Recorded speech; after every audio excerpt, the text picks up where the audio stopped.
¿Qué pasaría si tu oficio fuera abrir la tierra ajena para extraer lo que los muertos guardan? Si una lápida es una cerradura, un ataúd una caja fuerte, un sepulcro una bóveda de secretos. Y si esa noche es tu aliada, el oro tu obsesión, y el más allá tu temor. No es fantasía, fue oficio, fue crimen, fue rito, fue supervivencia bajo la luna. Imagina caminar por un camposanto después del ocaso. Lápidas rotas, cruces caídas, la tierra removida. La bruma envuelve símbolos antiguos, musgo húmedo, raíces que susurran. Tu mano toca la piedra fría. Sabes que detrás puede haber un cofre metálico, una urna con ceniza, una caja de joyas sacrificada al tiempo. Pero también sabes, hay trampas, guardianes nocturnos, espíritus en vela y leyendas que todavía hablan cuando crees que nadie escucha. Este video no va a mostrar héroes ni víctimas, va a mostrar sombras que buscan luz, va a sumergirte en el mundo secreto de los que profanan tumbas, y te haré preguntas que duelen.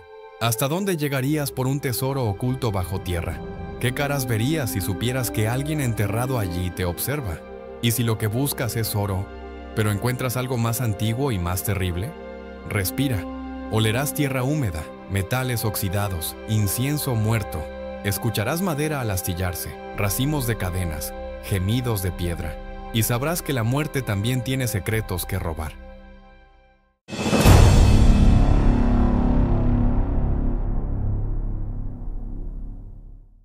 Desde que el ser humano enterró a sus muertos, enterró también símbolos. Símbolos de estatus, poder, miedo o amor. Símbolos que eran joyas, armas, amuletos o secretos sellados. En el antiguo Egipto, los faraones descendían al más allá con ajuares completos, espejos de plata, sandalias doradas, vino de la mejor cosecha y, en algunos casos, sirvientes sacrificados para acompañarlos en la eternidad. En Sumeria, los reyes de Ur fueron enterrados con sus carros, sus bueyes, sus músicos. Y en Grecia, los muertos llevaban una moneda en la boca, el pago para Caronte, el barquero del inframundo. En América precolombina, los señores mayas y los reyes incas eran sepultados con máscaras, armas rituales, objetos de jade, y a veces con los cuerpos de sus esposas, dispuestas a seguirlos, porque en estas culturas la tumba no era el final, era una puerta, un umbral que debía cruzarse con dignidad, riqueza y protección. Pero toda puerta puede ser forzada, y toda riqueza atrae ojos codiciosos. El saqueo de tumbas no nació con el colonialismo, es tan antiguo como las tumbas mismas. Ya en el 1200 a.C., los egipcios redactaban leyes específicas contra los ladrones de tumbas e inscribían maldiciones sobre las piedras sepulcrales. Quien perturbe este lugar será devorado por un cocodrilo, una serpiente y un escorpión. Sin embargo, ni el miedo ni la ley detuvieron a quienes veían en los muertos una última fuente de riqueza. Durante el caos del Imperio Romano tardío, las catacumbas fueron profanadas para vender relicarios, anillos de sello, incluso dientes de mártires. En la Edad Media europea, la línea entre tumba y tesoro se volvió más borrosa. Los nobles eran enterrados con monedas bajo la lengua, con espadas forjadas por generaciones, con relicarios de huesos de santos y con pergaminos sellados con cera que nunca debían ser leídos por ojos impuros. Las iglesias, conscientes de esta vulnerabilidad, diseñaban sistemas de defensa, criptas ocultas bajo el altar, pasadizos secretos custodiados por monjes en vigilia, piedras funerarias sin inscripción para confundir a los ladrones. Pero no siempre bastaba. En tiempos de guerra, como durante la Guerra de los 100 años, la Guerra de los 30 años o las cruzadas internas entre feudos europeos, los cementerios se convertían en botines fáciles y los cuerpos en monedas. Los relatos eclesiásticos hablaban de saqueadores que desaparecían al abrir ciertos sepulcros, de guardianes invisibles que protegían a los justos y de cuerpos incorruptos que sangraban si eran tocados sin permiso. Miedo, sí, pero también hambre. En épocas de hambruna, como durante la Gran Hambruna de 1315 a 1317, hubo quienes se atrevieron a excavar tumbas en busca de ropas, anillos o incluso carne. La desesperación borra fronteras que, en tiempos normales, ni siquiera se mirarían, porque el saqueo de tumbas no era solo un delito, era una transgresión sagrada. Romper una tumba era romper un contrato con el más allá. Era afirmar que el muerto ya no mandaba, que su descanso no era eterno y que su riqueza podía alimentar al vivo. Pero para hacerlo, había que saber escuchar la tierra, escuchar los susurros bajo la piedra, saber distinguir entre el silencio de los siglos y el grito que no se oye, porque quien cava una tumba, también cava su propia historia, y en esa historia no todos regresan para contarla. No todos los saqueadores eran iguales, no todos llevaban una pala y un saco al hombro, y no todos lo hacían por codicia. ¿Quién se atrevía a tocar la tumba de un noble? ¿A romper un sarcófago sellado con plomo? ¿A escarbar junto a cadáveres, entre huesos mal enterrados y olores de otro siglo? La respuesta no siempre es clara, pero si escuchamos con atención podemos delinear algunos perfiles. En épocas de crisis, hambre, peste, guerras sin fin, muchos campesinos se convirtieron en saqueadores improvisados, gente sencilla, sin conocimientos, que cavaba en los cementerios buscando anillos, cruces, hebillas o incluso clavos de ataúdes para vender como hierro. Algunos ni siquiera sabían leer, pero sabían oler la pobreza, y cuando la tierra prometía una moneda más que el campo, la pala se convertía en herramienta de supervivencia. Era gente rota, expulsada de sus tierras, que prefería arriesgar el alma antes que dejar morir a sus hijos. En otras regiones, sobre todo en la Europa rural, los saqueadores no buscaban oro, buscaban restos sagrados, huesos de santos, dientes de mártires, cabellos de vírgenes, clavos ensangrentados. Se creía que ciertos restos tenían poder. Curaban fiebres, alejaban tormentas, protegían casas del mal de ojo. Y había quienes se especializaban en encontrarlos, a veces con mapas antiguos, otras con varillas de saorí y otras simplemente con una oración en los labios. No era un saqueo para enriquecerse, era un saqueo para dominar lo invisible. Hubo también miembros de la nobleza que financiaron saqueos. Durante el auge de las reliquias en la Edad Media, algunos condes, marqueses y obispos pagaban a hombres discretos para desenterrar tumbas santas y donar luego las reliquias a sus iglesias o capillas privadas. Era un robo, pero con barniz de fe, y también una inversión. Una iglesia con reliquias atraía peregrinos, y los peregrinos dejaban dinero. Esos nobles no cavaban con sus manos, pero sus manos estaban en cada pala. Ya en el siglo XVIII y XIX, cuando la arqueología aún era un deseo sin ética, nacieron los primeros anticuarios, hombres cultos, ilustrados, que viajaban con cuadernos de campo, lentes, reglas y una mezcla de amor por el pasado y deseo por poseerlo. Compraban restos humanos, abrían túmulos, intercambiaban momias por monedas y llevaban a Europa piezas sagradas envueltas en telas de lino. Estos saqueadores no se escondían, escribían libros, daban conferencias y llenaban vitrinas de museos con lo que llamaban tesoros históricos. Pero esos tesoros tenían dueño, y muchas veces ese dueño nunca fue consultado. Los saqueadores de tumbas no fueron una figura única, fueron múltiples rostros, múltiples motivos y un mismo eco, el de una sociedad dispuesta a perturbar la muerte cuando la vida ya no ofrecía otra salida. La noche no es solo aliada, es el escenario necesario. El saqueador de tumbas no actúa a la luz del sol.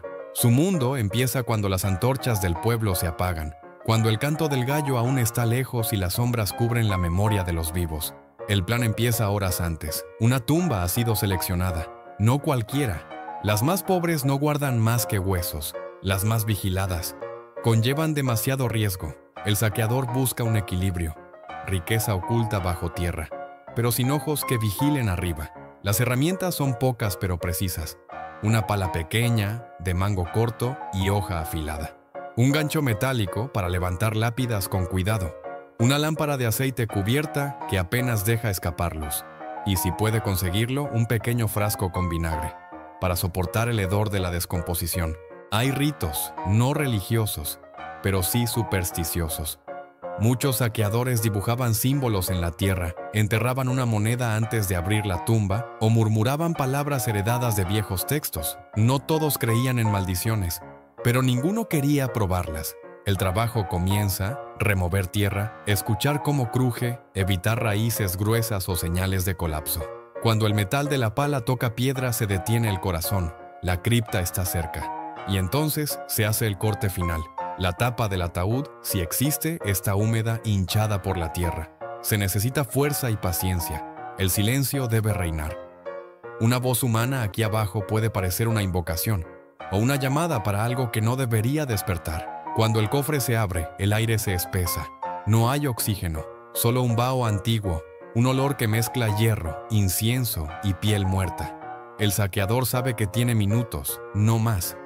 Sus manos recorren la escena, anillos, collares, monedas en la boca o bajo la lengua, amuletos sobre el pecho, a veces papeles, manuscritos, fragmentos de historia que arderán por unas monedas, pero no todo lo que brilla es oro. Algunas tumbas se sellaban con trampas, alambres conectados a campanas, frascos de cal viva escondidos para quemar al intruso, o simplemente cuerpos malditos por la leyenda. El saqueador toma lo que puede, no se detiene a admirar, no reza, no llora, no siente, hasta que, al girarse, cree ver algo en la oscuridad, un rostro, un susurro. ¿Fue el viento? ¿Fue la culpa? ¿Fue algo más? Nunca lo sabrá. Y esa es la peor parte. No todas las tumbas valen lo mismo, el saqueador lo sabe. Las tumbas reales eran las más codiciadas y las más imposibles, enterradas en abadías, catedrales fortificadas o bajo protección directa de la corona. Los reyes eran sepultados con símbolos del poder, espadas ceremoniales, coronas, cetros, sellos con piedras preciosas, pero también con vigilantes vivos y muertos, cripta sellada con piedra, sacerdotes que rezaban sobre sus tumbas durante días, y maldiciones inscritas en latín. Quien robe este descanso no conocerá el suyo.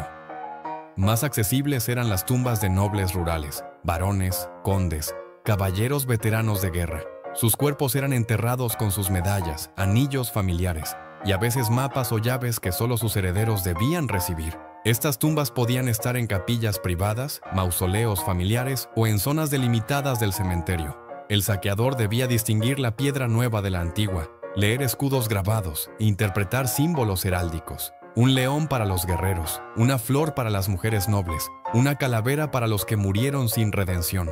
Y luego estaban los enterramientos olvidados, cripta de alquimistas, tumbas de monjes, ruinas romanas bajo la ciudad medieval. Esos lugares ofrecían más que joyas, libros prohibidos, frascos con sustancias que nadie debía tocar, espejos antiguos que no reflejaban igual. Algunos saqueadores desaparecieron tras entrar en esos lugares, no por ser atrapados, sino porque lo que encontraron no quería ser robado. Los saqueadores de tumbas no eran héroes, no eran simples ladrones. Eran criminales malditos, no solo por la ley, sino por la fe. En Europa, la profanación de tumbas era uno de los delitos más condenados moral y jurídicamente. No se robaba a un hombre, se insultaba a su alma, no se rompía una caja de madera, se rompía un pacto sagrado. Las penas variaban según el tiempo, el lugar y la víctima, pero siempre eran ejemplares. En la Francia del siglo XVII, a un ladrón de criptas se le podía cortar la mano derecha y ser marcado con hierro al rojo. Una cruz invertida, un símbolo de vergüenza eterna. En la Castilla medieval, el castigo podía ser aún más brutal: entierro en vida, colgado en la puerta del cementerio, o enviado a galeras hasta que los huesos se partieran por el remo. La iglesia no perdonaba, la excomunión era automática, y si el saqueador moría sin confesión, ni siquiera se le permitía ser enterrado en suelo sagrado. Pero la ley no era el único enemigo. La gente común tenía miedo. Los cementerios eran lugares sagrados, no por fe pura, sino por terror. Se creía que quien alteraba el descanso de un muerto despertaba no solo su furia, sino también la de los que dormían a su lado. En muchas aldeas se contaban historias, hombres que amanecían con la piel ceniza tras tocar un ataúd, saqueadores que enloquecían después de abrir una tumba sellada con símbolos arcanos, voces susurrantes que les seguían al regresar y nunca los dejaban dormir. Pero lo más peligroso no eran los muertos, eran los vivos. Muchos saqueadores trabajaban en pareja. Uno cavaba, el otro vigilaba. Uno abría la caja, el otro recogía el botín. Pero el oro cambia los corazones, y bajo tierra, sin testigos. Las traiciones son silenciosas. Se registran múltiples casos de saqueadores encontrados muertos en las tumbas que intentaban profanar. No por trampas ni por justicia divina, sino por una daga en la espalda, una piedra en la cabeza, un accidente en medio de la oscuridad. En el mundo del saqueo, el verdadero precio no era solo el castigo, era la soledad, era el miedo, era saber que cada tumba podría ser la tuya. Estas no son leyendas. En 1836, en Inglaterra, un grupo de obreros descubrió en secreto una cámara funeraria celta. sellada desde hacía siglos. Entre los restos hallaron espadas, máscaras rituales, objetos de oro y una piedra con inscripciones que nadie pudo traducir. 2 semanas después, 3 de los 4 saqueadores murieron. Uno de fiebre súbita, otro en un incendio, el último cayó por un acantilado.